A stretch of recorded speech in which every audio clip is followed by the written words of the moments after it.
எல்லோருக்கும் வணக்கம். இன்றைக்கி வந்து ஒரு அருமையான ரிப்பன் பக்கோடா தாங்க செய்ய போகிறேன். நம்ம வீட்டில் இருக்கிற 2 பொருளை வச்சு தான் சூப்பராக வந்து நல்லா மொறு மொறுன்னு கரன்னு அப்படியே ஒரு 10 நாள் ஸ்டோர் பண்ணி வச்சு சாப்பிட்டா கூட அவ்வளோ டேஸ்ட் அவ்வளோ சூப்பராக இருக்கும்.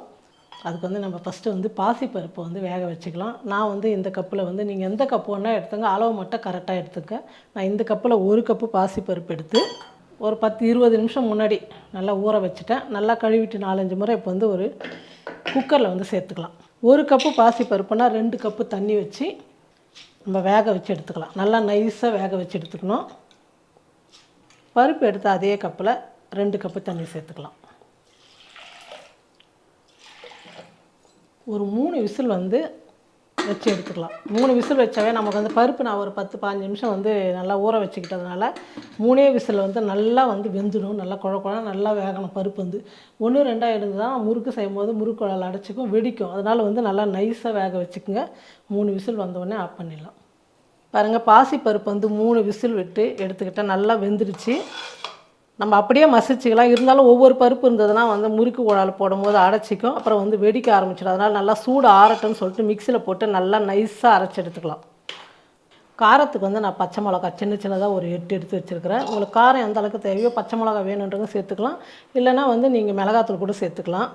சின்னதாக ஒரு துண்டு இஞ்சி எடுத்து பொடியாக வந்து கட் பண்ணிக்கிட்டேன். அதையும் சேர்த்து கொஞ்சம் லைட்டாக தண்ணி சேர்த்து கொஞ்சம் நைஸாக அரைச்சி எடுத்துக்கோங்க. இந்த மாதிரி அரைச்சி எடுத்துக்கோங்க. இப்போ வந்து மாவு பிசைஞ்சிக்கலாம். இப்போ மாவு வந்து அளந்து எடுத்துக்கலாம். இந்த கப்பில் வந்து 1 கப்பு பாசிப்பருப்பு எடுத்தேன். அதே கப்பில் வந்து 4 கப்பு அரிசி மாவு.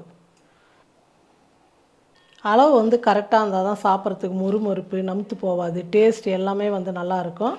அதனால் வந்து அளவு வந்து கரெக்டாக எடுத்துக்கோங்க. நம்ம வீட்டில் அரைச்ச மாவுன்றதுனால கடையில் வீட்டில் எது வாங்கினாலும் நம்ம வந்து ஜலிச்சு எடுத்துக்கணும். நான் வந்து ஜலிச்சு தான் எடுத்துக்கிட்டேன்.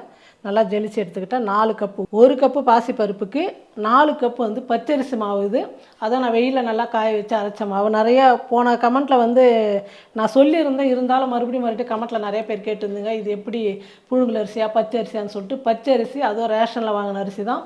நல்லா ஊற வச்சு கழுவி காய வச்சு மிஷினில் கொடுத்து அரைச்ச மாவு நம்ம போடும் போது ஜலிச்சு சேர்த்துக்கணும். நான் வந்து நைட்டு அது வந்து இப்போ காமிக்க போகிறேன் ஒரு அடுத்த வீடியோவில் சொல்லியிருந்தேன். நான் அரிசியெல்லாம் எடுத்து வச்சுட்டுக்கிறேன். இப்போ இது முடிச்சுட்டு நான் ஊற வச்சுட்டு காய வச்சு நாளைக்கு மாவு அரைச்சி அதில் எப்படி செய்கிறதுன்னு சொல்லிட்டு நான் அந்த வீடியோ அப்படியே ஃபுல்லாக காமிக்கிறேன். நான் எடுத்துக்கிட்ட மாவுக்கு வந்து 1/2 ஸ்பூன் வந்து ஓமம் எடுத்துக்கிட்டேன். ஓமம் எப்போவுமே சேர்க்கும் போது ஒன்று தண்ணியில் சேர்த்து அந்த தண்ணி சேர்த்துங்க, அப்படி இல்லைன்னா கையில் வந்து நல்லா இந்த மாதிரி நுணுக்கிட்டு சேர்த்துக்கணும். நல்லா வாசனையாகவும் இருக்கும், கொஞ்சம் பொடியாகவும் ஆகிடும். பெருங்காயத்தூள் ஒரு 1/4 ஸ்பூன், மஞ்சள் தூள் ஒரு 1/4 ஸ்பூன், உப்பு வந்து 1 ஸ்பூன் எடுத்துக்கிறேன். தேவையான அளவுக்கு நீங்கள் சேர்த்துங்க. நான் இந்த மாவு கரெக்டாக சேர்த்துருக்குறேன். நம்ம அரைச்ச இஞ்சியும் பச்சை மிளகாவும் சேர்த்துக்கலாம். நான் வெண்ணெய் வந்து 1 ஸ்பூன் எடுத்துக்கிறேன். உருகாமல் அப்படியே எடுத்ததுனால 1 ஸ்பூன் எடுத்துக்கினா கரெக்டாக இருக்கும். உங்களுக்கு நீங்கள் எண்ணெய் கூட சேர்த்துக்கலாம், எண்ணெய் நெய் எது வேணுமோ சேர்த்துக்கலாம். நீங்கள் இப்போ எல்லாம் சேர்த்து ஃபஸ்ட்டு வந்து பிசைஞ்சிடலாம் நம்ம நல்லா மாவு வந்து எல்லாம் சேர்த்து நல்லா பிசைஞ்சிட்டு இப்படி கொழுக்கட்டை மாதிரி பிடிச்சிங்கன்னா இந்த மாதிரி வரணும். இப்போ கரெக்டான பக்குவம். இப்போ இதை எடுத்து ஓரமாக வச்சுட்டு நல்லா சூடு ஆறிடுச்சு. பாசிப்பருப்பு வேக வச்சிங்க இல்லையா, அது வந்து நல்லா சூடு ஆறிடுச்சு. இந்த மிக்ஸி வந்து இந்த பட்டன் கீழே வந்து சகப்பு பட்டன் இருக்கும், அதை அழுத்தி விடுங்க, அது சூடு எறிந்தால் அந்த மாதிரின்னு சொன்னீங்க. நிறைய முறை வந்து அந்த மாதிரி பண்ணி ஓகே ஆச்சு. ஆனால் இந்த முறை அந்த பட்டன் எத்தனை முறை எடுத்தாலும் ஒர்க் ஆகலை.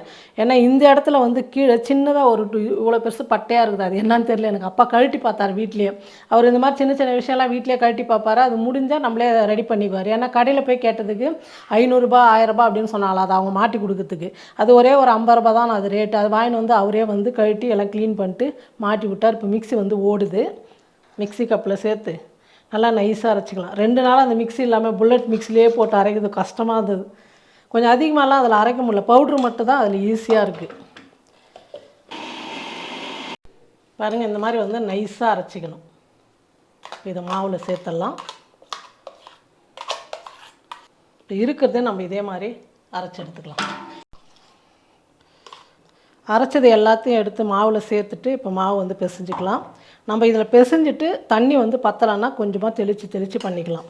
ஃபஸ்ட்டே வந்து தண்ணியெலாம் வந்து சேர்க்காதீங்க. ஏன்னா இதுவே கொஞ்சம் அரைச்சது கொஞ்சம் இலக்கமாக இருக்கும். இது சரியாக போச்சுன்னா அப்படியே விட்டுடலாம், இல்லைன்னா லைட்டாக வந்து தண்ணி தெளித்து பிசைஞ்சிக்கலாம். கொஞ்சம் கொஞ்சமாக அப்படி கையில் ஊற்றி தெளித்து மாவு பிசைஞ்சிக்கணும். அப்படியே ஊற்றிட்டிங்கன்னா அப்படியே தண்ணி ஊற்றிட்டிங்கன்னா ரொம்ப இலக்கமாகிடும். ஆமாம், முறுக்கு மாவு மாதிரியே தான் இது ரிப்பன் பக்கோடான்றதுனால இன்னும் கொஞ்சம் நல்லா ஸ்மூத்தாக இருந்தால் போதும். நம்ம பிழியத்துக்கு வந்து ஈஸியாக இருக்கணும். இப்போ தான் வந்து சுற்றுறது இருக்கிறதுனால ஈஸியாக இருக்குது. இந்த பிழியத்தில் வந்து டைட்டாக பிடிச்சதுன்னா நம்மளால் பண்ண முடியாது. ஆனால் முந்த நாள் போட்டேன்ல முறுக்கு வீடியோ, இன்ஸ்டாவில் வந்து ஒருத்தர் இந்த முறுக்கு செஞ்சு பார்த்துட்டு நல்லா வந்தது, நல்லா இருக்குன்னு சொல்லிட்டு அந்த ஃபோட்டோவை எடுத்து அனுப்பியிருந்தாங்க. ரொம்ப சந்தோஷம். இந்த மாதிரி செஞ்சு பார்த்தா தான் எப்படி இருக்குன்னு சொல்லிட்டு அடுத்து நீங்களும் வந்து ஷேர் பண்ண முடியும். நம்ம இந்த சேனல் பார்த்து செஞ்சு அதே அளவு போட்டு நல்லா வந்ததுன்னு சொல்லிட்டு நீங்களும் அடுத்து எல்லாருக்கும் சொல்லலாம். அதனால் செஞ்சு பாருங்கள். நம்ம செய்கிறது வந்து செஞ்சால் தான் எப்படி இருக்குன்னு தெரியும். பாருங்கள், மாவு வந்து இந்த அளவுக்கு வந்து அழுத்தினா நல்லா ஈஸியாக போகணும். இது கரெக்டான பக்குவம். இப்போ நம்ம முறுக்கு கூட வந்து எடுத்துக்கிறேன். நான் ரிப்பன் பக்கோடாவுக்கு இந்த மாதிரி எடுத்துக்கோங்க. கொஞ்சம் ஒட்டாமல் ஈஸியாக இருக்கும். எண்ணெய் தடவிட்டிங்கன்னா கொஞ்சம் ஈஸியாக இருக்கும். மாவு வந்து கொஞ்சமாக போடும் போதெல்லாம் எடுத்து நல்லா நைஸாக இந்த மாதிரி பிசைஞ்சுக்குங்க.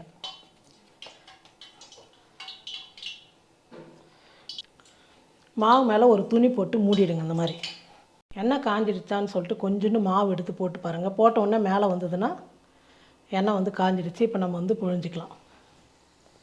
ரொம்ப ஈஸியாக இருக்கும் இந்த மாதிரி பண்ணும்போது. அப்படியே ரவுண்டாக சுற்றிட்டிங்கன்னா அப்படியே எடுத்துடலாம். ஒரு பக்கம் வந்து வெந்ததுக்கப்புறம் திருப்பி போடுங்க. உடனே வந்து கரண்டி வைக்க வேணாம். பாருங்கள், 2 பக்கம் வந்து நல்லா வெந்து இந்த மாதிரி கொதிப்பு வந்து அடங்கிடணும். இப்போ நம்ம எடுத்துக்கலாம். பாருங்கள், இந்த மாதிரி முழுசாக அப்படியே சாப்பிட்றது வந்து அப்படியே வச்சுக்கலாம். நம்ம உடச்சி தானே சாப்பிடுவோம். நல்லா வந்திருக்கு பாருங்கள். இந்த மாதிரி கலரும் பாருங்கள், பார்க்குறதுக்கு எவ்வளோ நல்லாயிருக்கு பாருங்கள். நான் வந்து கப்பில் அளந்தது 4 கப்பு மாவு போட்டேன். ஆனால் நான் வெயிட் போட்டது வந்து எடையும் போட்டேன்னா 1/2 கிலோ மாவு போட்டேன். எவ்வளோ வந்திருக்கு பாருங்கள் நமக்கு.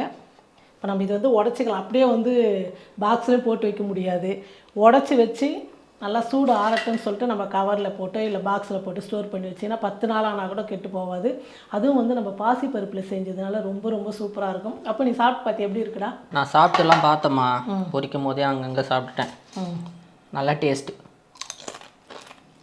பாசி பருப்பில் பண்ணதுனால பார்க்குறவங்களுக்கு சவுண்டு கேட்கும். ஐயோ, கஷ்டப்பட்டு சுட்டதெல்லாம் உடைக்கிறீங்களே. உடச்சி தான் அவனை அப்படியே சாப்பிட முடியும். துண்டு துண்டாக தான் வச்சு சாப்பிடணுமா? ஆமாம், துண்டு துண்டாக இல்லை. நம்ம ஸ்டோர் பண்ணி வைக்க முடியாதல்ல. அப்படியே எவ்வளோ பேர் பாக்ஸில் போட்டு வைக்க முடியாது. நீங்கள் ரிப்பன் பக்கோடா சிங்கிளாக இருக்கும் பார்த்தீங்களா, ஒன்று ஆச்சு. அதில் கொஞ்சம் கனமாக இருக்கும். அது கனமாக இருக்கும் ரொம்பன்றதுனால தான் நான் இதை 4. ஆனால் இது வந்து பார்த்தீங்கன்னா நல்லா இருக்குது. மெலிசா சாப்பிட நல்லா இருக்குது. சாப்பிடும் போதே பல்லு இல்லாமல் குத்திக்க ரொம்ப ஆடாகவும் இருக்கும். நல்லா பட்டையாக வரும். பட்டையாக இருக்கும். ஆமாம், இது 4 ரோல் இது. அதனால் வந்து மெலிசா இருந்தால் தான் குழந்தைங்களுக்கு கொடுக்கறதுக்கு நல்லாயிருக்கும். இந்த மாதிரி சின்னதாக உடச்சிட்டு ஆமாம் பண்ணலாம்.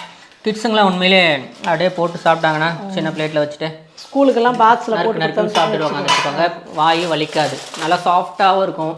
மெல்ல மெல்ல ரொம்ப ஹார்டாக கடிக்கிற மாதிரி இல்லாமல் நல்லா இருக்குது. நம்ம வந்து பொட்டுக்கடலை போட்டு செஞ்சுருப்போம். அப்புறம் வந்து கடலை மாவுலும் செய்வோம். நீங்கள் இந்த மாதிரி வந்து பாசி பருப்பில் செஞ்சு பாருங்கள். டேஸ்ட் வந்து அவ்வளோ சூப்பராக இருக்கும். நல்லாயிருக்கும். மொறுன்னு சாப்பிட்றதுக்கு. நீங்கள் கவரில் போட்டு ஒரு பாக்ஸில் போட்டு நல்லா வந்து ஸ்டோர் பண்ணிட்டு அப்பப்போ கொஞ்சம் எடுத்து வச்சுங்க வெளியே. ரொம்ப ரொம்ப அருமையாக இருக்கும். பையன்தான் சாப்பிட்டான். நானும் சாப்பிட்டு காமிக்கிறேன். சாப்பிட்டு பாருங்கள். அந்த முள்ளு முறுக்கு கூட செம டேஸ்ட்டாக இருந்ததுல. அதுக்கு ஈக்குவலான டேஸ்ட் இதுவும். எண்ணெய் நீங்கள் பாருங்கள், கடாயில் நம்ம எந்த அளவுக்கு ஊற்றணும் எந்த அளவுக்கு இருக்கு பாருங்கள். இந்த மாதிரி இந்த மாதிரி பொருளுக்கெல்லாம் வந்து நமக்கு வந்து எண்ணெயே குடிக்காது. அப்பப்போ வாரத்தில் ஒரு 2 நாள் இந்த மாதிரி வந்து ஒரு சூப்பரான வந்து ஸ்நாக்ஸ் செஞ்சால் நீங்களும் செஞ்சு பார்த்துட்டு வீட்டில் செய்வீங்க. செஞ்சு பார்த்துட்டு எப்படி இருக்குன்னு சொல்லிட்டு மறக்காமல் கமெண்ட் பண்ணுங்கள். அதே மாதிரி செய்யுங்க. செஞ்சால் தான் உங்களுக்கு வந்து டேஸ்ட்டு தெரியும். இப்போ இன்ஸ்டாவில் பார்த்து சொல்லலாம்னு சொல்லும் போது எனக்கு ரொம்ப சந்தோஷம். அவங்க செஞ்சு பார்த்ததுனால தான் சொல்கிறாங்க. நீங்களும் இதே மாதிரி ரிப்பன் பக்கோடா செஞ்சு பார்த்துட்டு எப்படி இருக்குன்னு சொல்லிட்டு மறக்காமல் கமெண்ட் பண்ணுங்கள், ஷேர் பண்ணுங்கள். நன்றி.